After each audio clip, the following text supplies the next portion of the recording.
30 जनवरी 1948। ये कोई साधारण तारीख नहीं है। ये वो दिन है जब भारत ने सिर्फ एक व्यक्ति को नहीं, अपनी आत्मा को खोया। शाम के लगभग 5:17, दिल्ली का बिड़ला भवन, प्रार्थना सभा का समय। एक दुबला पतला बूढ़ा व्यक्ति लाठी के सहारे धीरे धीरे चल रहा था। लोग रास्ता दे रहे थे, कोई उसके चरण छू रहा था, कोई केवल उसे देखने भर से धन्य महसूस कर रहा था। और तभी 3 गोलियों की आवाज। वो व्यक्ति जमीन पर गिर पड़ा। भीड़ सन्न रह गई, भारत सन्न रह गया। उस व्यक्ति का नाम था महात्मा गांधी। पर आज सवाल ये नहीं है कि गांधी जी की हत्या हुई। आज सवाल ये है कि गांधी जी की हत्या क्यों हुई? नाथूराम गोडसे ने गोली क्यों चलाई? क्या यह केवल एक आदमी का गुस्सा था या एक पूरी सोच का परिणाम? आज हम भावनाओं से नहीं, इतिहास से बात करेंगे। महात्मा गांधी केवल आजादी के नेता नहीं थे, वो एक विचारधारा थे। अहिंसा, सत्य और मानवता की विचारधारा। गांधी जी मानते थे कि हिंसा चाहे कितनी भी बड़ी समस्या हो, उसका समाधान हिंसा नहीं हो सकता। उनका कहना था कि आंख के बदले आंख पूरी दुनिया को अंधा बना देगी। पर यही सोच कई लोगों को कमजोर लगती थी। कुछ लोग मानते थे कि देश तलवार से बनता है, उपवास से नहीं। 1947 आया, देश आजाद हुआ, पर आजादी के साथ आया इतिहास का सबसे दर्दनाक अध्याय, भारत का बंटवारा। देश 2 टुकड़ों में बंट गया, भारत और पाकिस्तान। लाखों लोग मारे गए, औरतों की इज्जत लूटी गई, बच्चे अनाथ हो गए। धर्म के नाम पर इंसानियत का कत्ल हुआ। गांधी जी उस समय सत्ता में नहीं थे, पर दर्द सबसे ज्यादा उन्हें ही हो रहा था। जब दिल्ली जल रही थी, गांधी जी दंगे रोकने के लिए अनशन पर बैठ गए। उन्होंने कहा, अगर एक भी निर्दोष मारा गया तो ये आजादी व्यर्थ है। यहीं से कुछ कट्टर सोच वाले लोग गांधी से नाराज होने लगे।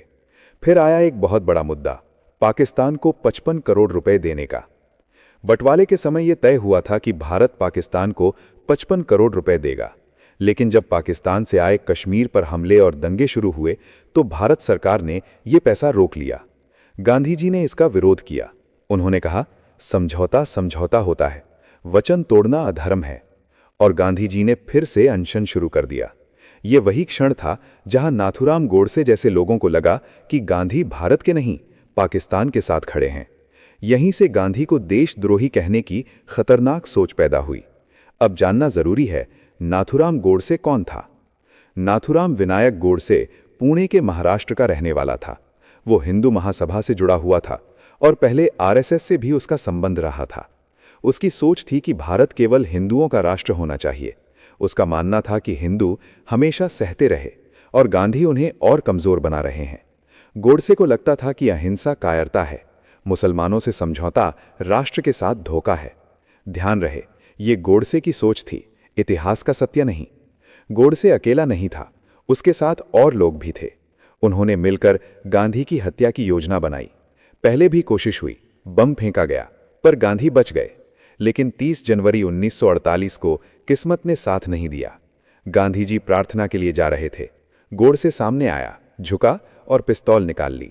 3 गोलियां सीधे सीने में। गांधी जी गिर पड़े। कहा जाता है कि उनके अंतिम शब्द थे, हे राम। पूरे देश में शोक छा गया। नेहरू रो पड़े, भारत रो पड़ा। नाथूराम गोडसे को गिरफ्तार किया गया। कोर्ट में मुकदमा चला। कोर्ट में गोडसे ने कहा, मैंने गांधी को मारा क्योंकि वो राष्ट्र के रास्ते में खड़े थे।